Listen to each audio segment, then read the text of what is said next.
आता काय झालं ना, मी बाहेर गेली भाजी घ्यायला. आता मी जो हा टॉप वेअर केलेला आहे आणि याच्यावरती पॅन्ट वेअर केली आहे, तर टॉप आणि पॅन्टच्या मध्ये एक पिनचं माझं कंबर वगैरे दिसतं थोडंफार. आता ते माझ्या टॉपला खाली पण इलेस्टिक आहे, तर ते थोडंसं वर जातं. तर अशा वेळेस ना रस्त्याने काही बायका भेटतात आणि त्या माझ्याकडे अशा नजरेने बघतात जणू मी काय गुन्हा केलाय. मग मी म्हणते, एक्सक्यूज मी, हा टॉप मला तुम्ही घेऊन दिला आहे का?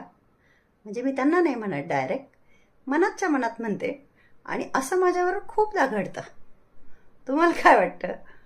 म्हणजे मी चुकीची की त्या चुकीच्या आहे? कृपा करून असं नका म्हणू की तू चुकीची, असे कपडे नको घालू. नाही का, आपण साडी घालतो तेव्हाही आपलं 4 इंच पोटपाट दिसतं. या टॉपमध्ये आणि माझ्या पॅन्टमध्ये 1 इंच दिसतंय. बघून घ्या. मग कोणाला काय प्रॉब्लेम असायला पाहिजे?